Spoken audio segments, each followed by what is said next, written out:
रहीम अस्सलामु अलैकुम। कश्मीर क्राउन देखने वाले तमाम मोहतरम नाजरीन, सलामती हो आप पे और नेक तमन्नाओं के साथ आज के प्रोग्राम की शुरुआत करते हैं। आज के प्रोग्राम का मकसद भी कानून और इंसाफ के हवाले से है। क्या कानून की तलवार एक गरीब, एक आम इंसान पर हमेशा लटकती है? आज इसी हवाले से हम बात कर रहे हैं। जी हां दोस्तों, आपने कई बार सुना होगा, जब भी सख्त कवानीन की बात हम करते हैं तो शायद इन सख्त कवानीन के हवाले से रियासत जम्मू और कश्मीर के एक आम इंसान को बलि का बकरा बनाया जाता है। जो कानून किसी जगह लिखा ही नहीं होता है, उस कानून की शुरुआत भी जम्मू कश्मीर से ही होती है। अगर कोई कानून कितना भी इंसान मुखालिफ हो तो वो कानून की किताब भी सबसे पहले जम्मू कश्मीर में ही पढ़ी जाती है। मेरे अल्फाज आप गौर से सुनिएगा। जी हां नाजरीन, आज मेरे इर्द गिर्द बहुत सारे अल्फाज घूम रहे हैं और ये अल्फाज इसलिए घूम रहे हैं क्योंकि गुज़िश्ता कई दिनों से मैं लगातार ये फरमान सुन रहा हूं। ये फरमान ऐसे लग रहे हैं जैसे कोई जिले इलाही के फरमान हैं। हाल ही में आपने सुना होगा कि जम्मू कश्मीर के एक आरटीओ साहिब ने फरमान जारी किया। फरमान एक आम इंसान के लिए यह था कि अगर एक गरीब और आम इंसान ने बाहर से गाड़ी खरीदी है तो उस गाड़ी को जम्मू कश्मीर में, खासकर कश्मीर में, फिर से उस गाड़ी का इंदराज होगा। अगर आपने यूपी से गाड़ी खरीदी है, दिल्ली से गाड़ी खरीदी है, जो मुल्क हिंदुस्तान की रियासतें भी हैं और दिल भी हैं, तो उस गाड़ी का इंदराज टनल के इस पार आपको फिर से कराना होगा। जिले इलाही के पास जाना होगा, उनसे कहना होगा कि साहिब, मैं आपके इलाके में मुल्क हिंदुस्तान की गाड़ी चलाना चाहता हूं। लेकिन इस हवाले से हमने देखा कि इस रियासत के रईसों के अलावा हुक्मरान, ब्यूरोक्रेट और खासकर अवामी नुमाइंदे भी गुज़िश्ता कई दिनों से चुप्पी साधे हुए हैं। इसके पीछे क्या खौफ है, क्या डर है, मुझे नहीं मालूम है। लेकिन दोस्तों, कश्मीर क्राउन देखने वाले हमारे लाखों दोस्तों जिन्होंने हमारा साथ दिया, हम खामोश बिल्कुल भी नहीं बैठने वाले हैं। यह ऑर्डर आखिरकार क्या है? क्यों आरटीओ श्रीनगर मजबूर हो गए यह ऑर्डर निकालने के लिए? ठीक है आरटीओ साहब, हम मानते हैं कि गाड़ियों का इंदराज कराना आपके स्टेट में, आपके इलाके में जरूरी है, लेकिन अगर इन गाड़ियों का इंदराज आप ऐसे ही कराते, अगर किसी इंसान ने बाहर की गाड़ी लाई होती, आप उनसे टैक्स नहीं वसूलते, तो हम यह कहते कि शायद आपके इस हुक्मनामे में नेक नीति है। लेकिन जब आप एक इंसान पर महंगाई और पैसों की तलवार लटकाकर उनसे टैक्स वसूलते हैं, तो सीधे तौर पर लगता है कि यह ऑर्डर एक आम और गरीब इंसान की जेब के खिलाफ है। आप एक आम इंसान से फिर उसी गाड़ी का टैक्स मांगते हैं जिस गाड़ी का टैक्स उन्होंने एक बार पहले से ही दे दिया है। बहरहाल, इस हवाले से आज हमारी गुफ्तगू होगी। सबसे पहले आपको मैं बता देता हूं कि प्रोग्राम में हमने जम्मू कश्मीर के एक मारूफ वकील और साथ ही साथ अवामी नुमाइंदे, डीडीसी मेंबर संग्रामा इरफान हफीज लोन, जो रोज अव्वल से ही ज्यादतियों और इंसानी मुखालिफ कवानीन के हवाले से बोलते आए हैं, आज हमने उनको भी दावत दिया प्रोग्राम में। इरफान हफीज लोन साहब, आपका बहुत बहुत शुक्रिया। शुक्रिया शाहिद साहब, आपका भी। इरफान हफीज लोन साहब, सबसे पहले मैं आपसे आने से पहले अपने नुमाइंदे को प्रोग्राम में शामिल करना चाहूँगा। इरफान तिलगामी हमारे खुसूसी नुमाइंदे हमारे साथ मौजूद हैं, जो इस सूरत हाल को बारीक बीनी से मॉनिटर कर रहे हैं गुज़िश्ता कई दिनों से। इरफान तिलगामी, आप मुझे ये बता दीजिएगा कि इस वक्त क्या सूरत हाल है, जो बाहर की या बैरून रियासत गाड़ियां हैं जम्मू कश्मीर में, उन मालिकों का क्या हाल है, उन इंसानों का क्या हाल है। वो काफ़ी इस वक्त परेशान कुन सूरत हाल से गुजर रहे हैं। तो आपने ज़मीनी सूरत हाल से क्या अक्सबंदी या क्या कुछ आपने हमारे लिए आज हमारे नाजरीन के लिए पेश कर रहे हैं। इरफान तिलगामी जी देखिए, शायद मैं आपको बता दूं, अगर आर्टिकल 370 हटाए जाने के बाद हुकूमत हिंद की तरफ से ये कहा गया था कि अब जम्मू व कश्मीर में भी एक समान, एक विधान और एक ही कानून होगा। लेकिन अगर हम बात करें, कुछ दिन पहले, तकरीबन 10 दिन पहले आरटीओ कश्मीर की तरफ से एक ऑर्डर जारी किया गया, जिसमें यह कहा गया कि जो भी यहाँ से बाहर की गाड़ियाँ हैं, जो भी बैरून रियासत की गाड़ियाँ हैं, उन्हें यहाँ पे एक बार फिर से री रजिस्ट्रेशन करानी पड़ेगी। उसके बाद ही लोगों में काफ़ी गम व गुस्सा देखने को मिला। लोग काफ़ी परेशान हैं तब से, अगरचे इस हवाले से कई एक जगहों पर कैंप भी लगाए गए, लेकिन फिर भी लोग ये कह रहे हैं कि क्यों हमें दो दो हाथों लूटा जा रहा है। अगर हम बात करें जिन्होंने भी बाहर से गाड़ियाँ खरीदी हैं, अब उन्हें यहाँ पे एक बार फिर से 9% टैक्स भरने को कहा जा रहा है। ये सरासर लूट और नाइंसाफ़ी की जा रही है गवर्नमेंट की तरफ से, और लोग इस हवाले से काफ़ी परेशान हैं। अगर हम बात करें, इससे पहले हमने बात ARTO बारामूला से की, या कई एक अधिकारी जो है, जो आला अहदेदार है इस महकमे के, तो उनका कहना था कि ये ज़रूरी है क्योंकि कुछ सिक्योरिटी रीज़न्स हैं जिसकी वजह से ये सब किया जा रहा है। लेकिन लोग शायद ये कह रहे हैं कि शायद जो हमारा मोटर व्हीकल डिपार्टमेंट है, शायद वो अब खाली हो गया है, वो अब कंगाल हो गया है, और इसीलिए हमसे ये टैक्स लिया जा रहा है ताकि वो अपने मुलाजमों की तनख्वाह निकाल सके। लेकिन अगर हम देखें तो यहाँ पे एक आम इंसान जो है, उस पर ये एक बार फिर से जुल्म और ज़्यादती की जा रही है इनकी तरफ से। जो आम इंसान यहाँ पे गाड़ी नहीं खरीद सकता था, वो यहाँ से दिल्ली गया था गाड़ी लेने, लेकिन जब अब उसे फिर से एक बार उसे 9% टैक्स भरना पड़े, तो वो अगर जाएगा तो जाएंगे कहाँ। इस हवाले से अगर हमने लोगों से भी बात की तो लोग भी काफ़ी परेशान हैं, क्योंकि इनमें इन गाड़ियों में जो है BS4 और BS थर्ड मॉडल जो है, BS थर्ड मॉडल की रजिस्ट्रेशन जो है वो यहाँ पे आज इन्हें नहीं कराई जा रही है। उन्हें कहा जा रहा है कि ये यहाँ पे रजिस्टर नहीं हो सकती है, जबकि कई एक लोगों ने तकरीबन 8 लाख, 5 लाख और 10 लाख की गाड़ियाँ ली हैं। जब उन्हें यहाँ पे वो री रजिस्टर नहीं होंगी तो वो अब ये कह रहे हैं तो क्या हम इसे कबाड़े में बेच दें, 8 लाख रुपए की गाड़ी जिसने ली है। और साथ ही साथ जिन्होंने BS4 ली है, उन्हें अब ये कहा जा रहा है कि आप वहाँ से NOC लाइए, आप वहाँ के जो ओनर हैं उनसे अब लिख के लाइए, जबकि उन्होंने ऑलरेडी NOCs लाई हैं, तो अब वो फिर से NOCs कहाँ से ला सकते हैं। और आज उन्हें हमारा मोटर व्हीकल डिपार्टमेंट ये कह रहा है कि आप एक बार फिर वहाँ से NOC लाइए, और जो आपने पहले से NOCs ली है उन गाड़ियों की यहाँ पे री रजिस्ट्रेशन नहीं हो सकती है। ज़रूर जो आज एक आम इंसान है वो काफ़ी परेशान है। आम इंसानों में आज तजज़्ज़ुब देखने को मिल रहा है, और लोग जो है अब जो भी बाहर की गाड़ियां हैं उन्हें वो अब घर से बाहर भी नहीं निकाल रहे हैं, क्योंकि जैसे ही वो घर से बाहर आते हैं तो उन्हें या तो चालान किया जाता है या फिर उन गाड़ियों को सीज़ किया जा रहा है। जी शायद बिल्कुल। इरफान तिलगामी, आपने RTO साहिबान जो हैं उनके साथ ख़ुद भी बात की, जिन RTOs ने ज़िले इलाही के फरमान जारी किए, तो मुझे बताएं कि ये RTO साहिब आखिरकार क्या चाहते, क्या हैं पब्लिक से, क्या चाहते हैं उन लोगों से जिनने बैरून रियासत की गाड़ियां खरीदी हैं।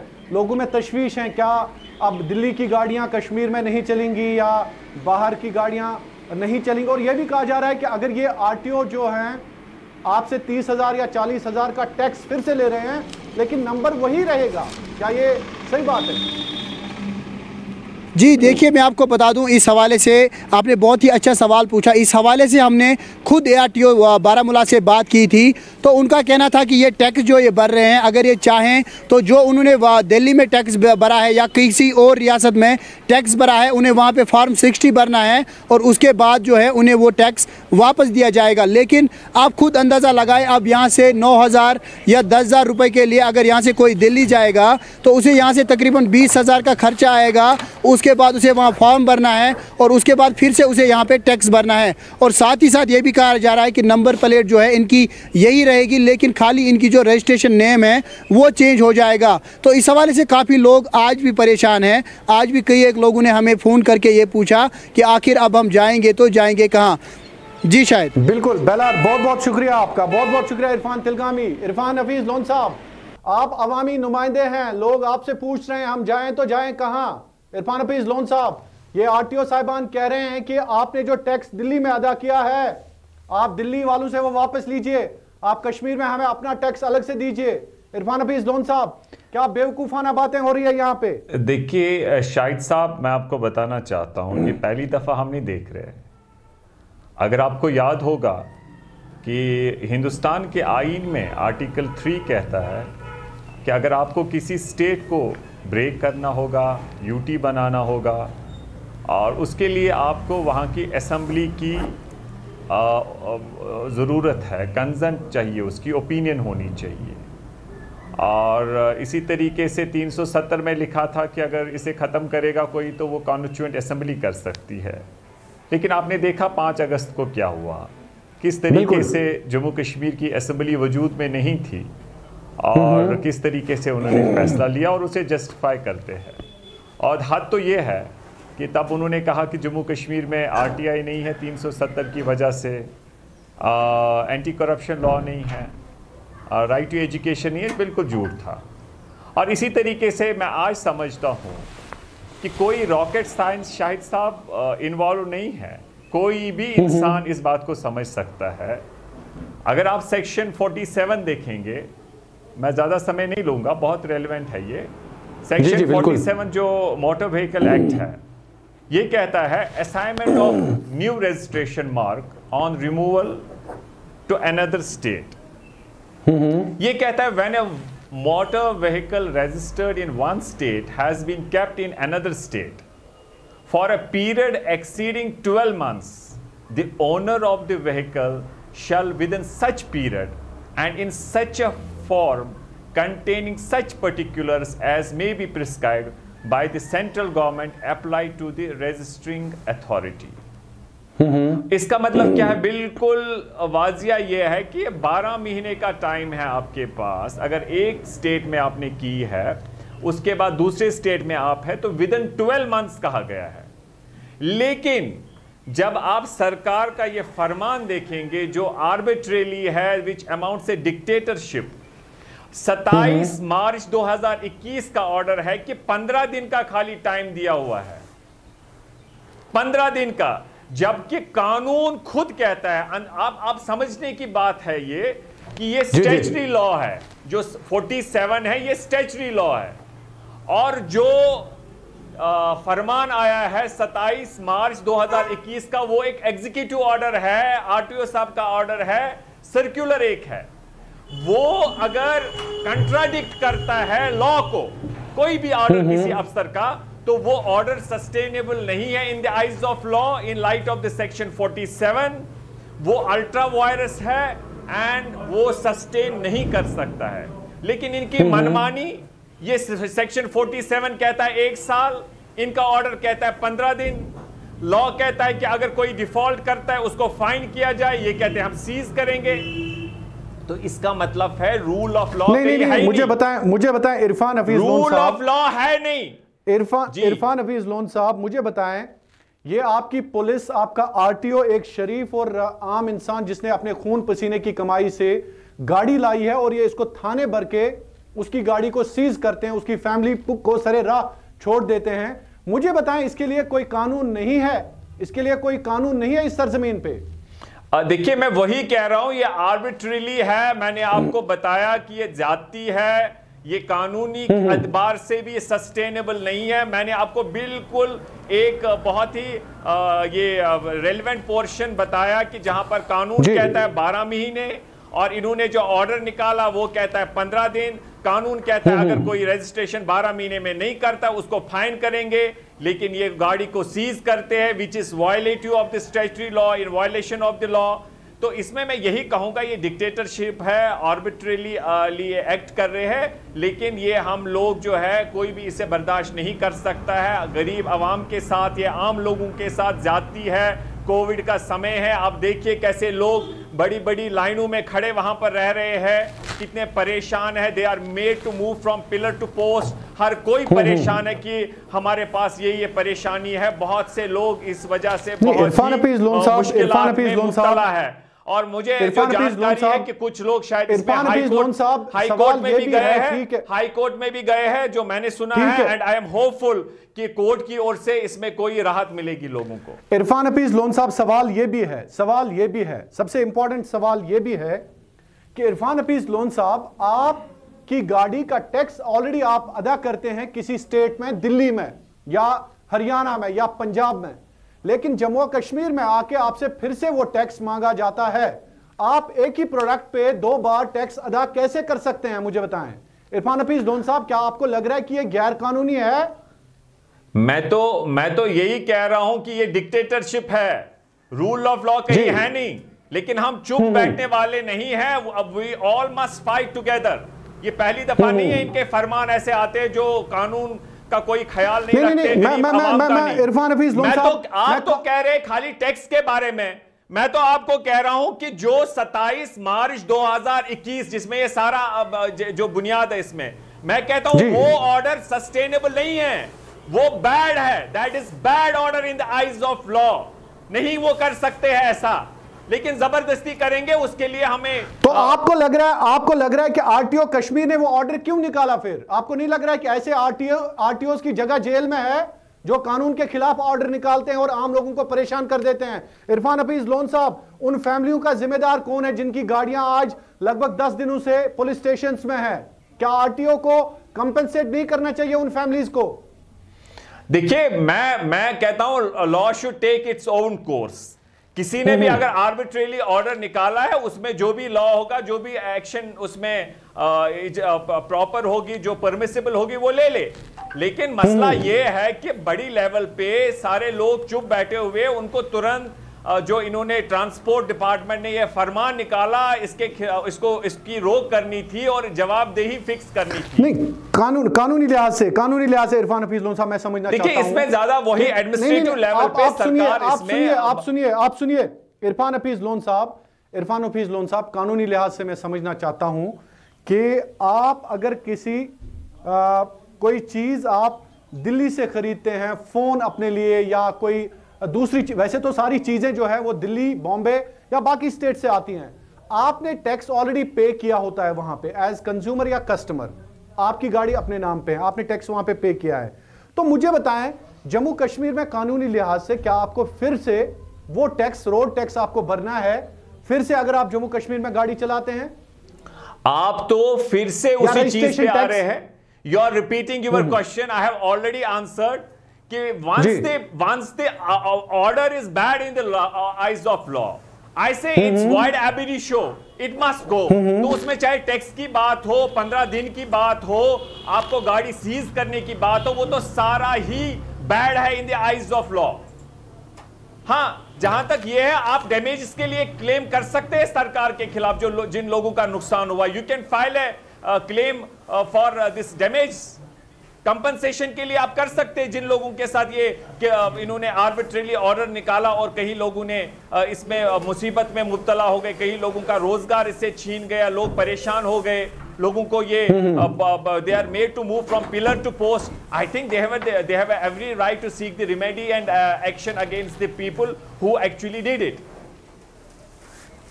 और सवाल ये भी है इरफान हफीज लोन साहब, सवाल ये भी है कि अगर आप जम्मू में रहते हैं, आपको पठानकोट जाना है, पठानकोट में रहते हैं, आपको चंडीगढ़ जाना है, चंडीगढ़ में रहते हैं, आपको दिल्ली जाना है, तो मुझे बताएं ये कैसा कानून है कि आपको हर 50 या 100 किलोमीटर के बाद आपकी रजिस्ट्रेशन आपकी गाड़ी की नहीं होगी? अगर आप सेंट्रल लॉज की बात करते हैं, अगर आप ही एक देश की बात करते हैं, तो मुझे बताएं इरफान हफीज लोन साहब, ये फिर क्या है? ये क्या है? देखिए, मैं कह रहा हूं जो सेक्शन 47 है एमवी एक्ट का, उसमें प्रोविजन है री रजिस्ट्रेशन का। सेक्शन 47 जो मैंने अभी पढ़ा आपके पास, नहीं, री रजिस्ट्रेशन मतलब अगर आप चाहें कि अगर आप मेरे ऊपर ऐसे बोलेंगे, if you speak over me, इसका purpose. I just want to know Irfan Hafeez Lone साहब, मैं आपसे कोई बहस नहीं कर रहा हूं। I just want to know what is law about this. अगर आप दिल्ली की गाड़ी कश्मीर में चलाना चाहते हैं, ये आप तक है कि आप री रजिस्टर करें अपनी गाड़ी या नहीं। अगर आपकी गाड़ी आपके नाम पे है तो आप नहीं चाहते हैं कि आप कश्मीर में उसको रजिस्टर करें, आपके नाम पे ऑलरेडी आपकी गाड़ी है, तो मुझे बताएं फिर आपको री रजिस्टर करने की क्या जरूरत है? This is the law what I am saying. Section 47 of this MV act says कि अगर आपने एक जगह गाड़ी खरीदी है एक स्टेट में, दूसरी जगह पर आप 12 महीने है, तो वहां पर आपको रजिस्ट्रेशन करनी है, री रजिस्ट्रेशन करनी है, but it is with in 12 months. तो लेकिन अभी तक ये साइलेंट था, लेकिन इसमें सरकार, जो हमें पता चला है, जो हम सुन रहे हैं, उसमें यह है कि सरकार को कोई सिक्योरिटी कंसर्न है, अदरवाइज इससे पहले इसे इंप्लीमेंट नहीं करते थे, तो उसमें उनको कोई ऐसा मैकेनिज्म डिवाइस करना चाहिए था जिससे उनका सिक्योरिटी कंसर्न जो है वो एड्रेस होता। इस तरीके से लोगों को मुश्किल में डालना, परेशान करना, आर्बिट्रेरली ब्रेजन वायलेशन तरीके से ये करना, मुझे लगता है कोई भी इसे बर्दाश्त नहीं कर सकता। सब लोगों को चाहिए कि मिलजुल के पुरअमन तरीके से इसका विरोध करना चाहिए। आपका मानना है कि आरटीओ कश्मीर को ढाल बनाया गया, असली इसके पीछे राज हिफाजती जो सूरत हाल है उसके हवाले से ये सब कुछ किया जा रहा है? Am I right? देखिए, आपके अभी जो नुमाइंदे हैं उन्होंने अभी तिलगामी साहब ने यही बात कही आपसे बात करते हुए कि उनको मुतल्लिका जो कंसर्न अफसरान है उन्होंने उनको कहा है कि उनको कोई सिक्योरिटी कंसर्न असल में है। वो उन्होंने कहा, आपने भी कहा, हमने भी सुना। तो जब सिक्योरिटी कंसर्न है उसको एड्रेस करने के लिए इनको कोई और मैकेनिज्म डिवाइस करना चाहिए था जिससे ये देखते कि एक रेगुलेट करते इस चीज को। एक ईगल्स आई अगर इनको रखनी थी तो उसके और से भी तरीके थे, लेकिन इस तरीके से ऑर्डर लाना जो बिल्कुल ब्रेजन वायलेशन है जो लॉ है, और लोगों को मुश्किल में डालना, लोगों के रोजगार के साथ खेलना, इन कोविड जैसे हालात 370 के बाद आपने देखा काफी देर बंद रहा, कोविड की वजह से बंद रहा। अब इस तरीके से लोगों को परेशान करना, मुझे समझ नहीं आता इन लोगों की क्या नीयत है। ये क्या सिर्फ इनका ऐसा लग रहा है मुझे कि इनको हमें सताना, हमें मुसीबत डालने से ही इनका प्लेजर हो जाता है। They draw pleasure from our miseries trauma, I think so. बिल्कुल, जितना हमें प्रॉब्लम में करते हैं, मुश्किलात में देखते हैं, दर्द में देखते हैं, there are some people who feel pleasure, who draw the pleasure out of it. But I request honourable LG साहब, हम गवर्नमेंट ऑफ इंडिया से भी रिक्वेस्ट करते हैं, kindly look into it, kindly reconsider this order. Irfan Hafeez Lone साहब, आप दबी दबी जुबान में क्यों डर रहे हैं? ऊंची आवाज में बोलिए, आप अवामी नुमाइंदे हैं। आप अवामी नुमाइंदे। देखिए शाहिद साहब, आप अपने लिमिट्स क्रॉस ना करें। आप ऐसा आरोप मत लगाइए, आप ऐसी बात नहीं कर सकते हैं। मेरे लोग जानते हैं मुझे, ये सेल्फ प्रेज नहीं है। मुझे याद है 370 खत्म करने के बाद कंसर्न्स के हवाले से आप लड़िए मत मुझसे, आपको लड़ना है सरकार से। इरफान हफीज लोन साहब, देखिए मैं वही कह रहा हूं, आपका एक बड़ा मैंडेट है, मुझसे मत लड़िए। आपके सामने बहुत सारे इश्यूज हैं, आप उनसे लड़िए। देखिए मैं आपसे लड़ नहीं रहा हूं, आपको कह रहा हूं कि आप लिमिट्स में रहिए। आप जो बात सही नहीं है वो मत बताइए। मैं डरने वालों में से नहीं हूं। आई रिस्क माई लाइफ। मैंने आपको याद दिलाना चाहता हूं 370 जब एब्रोगेट हुआ 35A का decision, I was the first person, ये सेल्फ प्रेज नहीं है, जिन्होंने काला झंडा रेज किया उसी दिन। जो भी मुमकिन मुझसे हुआ मैंने विरोध किया, और आज डेट तक भी मैंने जिस दिन इलेक्शन जीता उसके बाद भी पहली जम्मू कश्मीर में पब्लिक गैदरिंग हुई जिसमें मैंने कहा वापस लेंगे 370-35 से वापस लेंगे, और आज भी ज्यादा से ज्यादा जेल में डाल देंगे या कोई मार देगा। हम आपकी इज्जत करते हैं। My life, I am very I am not afraid of anything. और उसके बाद आप कह रहे हैं आप डर रहे हैं, तो उस पे मैंने कहा Mr. Lone, I really value you, I really respect you, I have great regards for you, and please don't be unhappy with Kashmir Crown. आप कश्मीर क्राउन से नाराज मत हो जाइए। हम जब भी अवामी शिकायत या अवामी मसाइल के हवाले से बात करते हैं तो हम आपको ज़रूर मदऊ करते हैं। तो इसमें हम अपनी खुशकिस्मती समझते हैं कि आप जैसे लोग कश्मीर क्राउन पे आके अवामी इश्यूज पर बात करते हैं। बहुत शुक्रिया आपका। आप अवामी इश्यूज पे बात करते हैं। इरफान हफीज लोन साहब, आज भी आपने अपना कीमती वक्त कश्मीर क्राउन के साथ गुजारा, आपका बहुत बहुत शुक्रिया। तो नाज़रीन मोहतरम, बात कर रहे थे रियासत के मारूफ वकील और अवामी नुमाइंदे DDC संग्रामा इरफान हफीज लोन साहब। काफ़ी अहम बातों का खुलासा इरफान हफीज लोन ने किया। इन्होंने कहा कि ख़ासकर जब हम मरकज़ी कवानीन की बात करते हैं तो मरकज़ी कवानीन अपने आप में बहुत ही ऑलरेडी एक्सप्लेन्ड है कि आप अगर किसी रियासत में री रजिस्ट्रेशन का प्रोसेस शुरू कराना चाहते हैं, खासकर व्हीकल्स के हवाले से, मोटर व्हीकल एक्ट के हवाले से, तो आपको कम से कम सिटीजन्स को इन्फॉर्म करना चाहिए। आपको सिटीजन्स को बोलना है कि हम ऐसा कुछ करने जा रहे हैं ताकि सिटीजन्स रेडी हों। लेकिन जिले इलाही का फरमान, RTO कश्मीर का हुक्मनामा कुछ ऐसा आया कि दूसरे दिन आपकी पुलिस सड़कों पे आके आम लोगों के साथ ऐसे सलूक और ऐसे बर्ताव करती है कि उनकी गाड़ियां उनसे छीनकर पुलिस स्टेशन के अंदर भर दी जाती है। यह कहां का कानून है? यह कहां का इंसाफ है? एक आम इंसान ने, इस वतन अजीज के एक नौजवान ने खून पसीने की कमाई करके गाड़ी दिल्ली से खरीदी हो या पंजाब से, उसको यह गाड़ी कश्मीर में चलाने का पूरा हक है। उसको कश्मीर में यह गाड़ी इस्तेमाल करने का पूरा हक है। लेकिन अगर आप री रजिस्ट्रेशन करवाना चाहते हैं तो अपनी पॉलिसी को वाज़िया कीजिए। आखिरकार आप एक ही गाड़ी पे 2 बार टैक्स कैसे ले सकते हैं? यह एक बहुत बड़ा सवाल है। यह सवाल आज हम उठा रहे हैं। अपने कमेंट्स में जरूर आप कश्मीर क्राउन को बता दीजिएगा कि इस कानून या इस हुक्मनामे के हवाले से आपकी क्या राय है। हम आपकी राय की इज्जत करते हैं। हम आपके जो मुख्तलिफ कमेंट्स होते हैं उनकी भी इज्जत करते हैं। आपका बहुत बहुत शुक्रिया कश्मीर क्राउन देखने के लिए। हम हमेशा आपके लिए दुआगो हैं। आप भी हमारे लिए दुआ करिएगा। नाजरीन, अपना ख्याल जरूर रखिएगा, लेकिन उन लोगों का ख्याल भी जरूर रखिएगा जिनका ख्याल कोई नहीं रखता है। आपका अल्लाह हामी व नासिर। कश्मीर जिंदाबाद।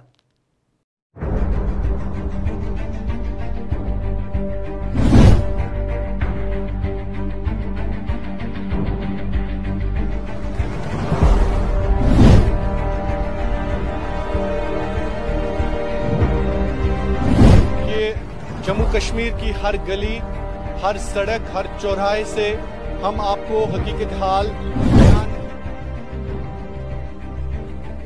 अस्सलाम वालेकुम नाज़रीन, आप देख रहे हैं कश्मीर क्राउन और मैं हूं शाहिद इमरान।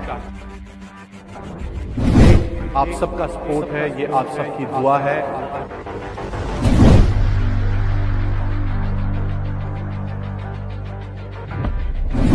आप ही की वजह से ये जो कश्मीर क्राउन की सहाफत है एक तहरीक में तब्दील हो गई है। कश्मीर क्राउन।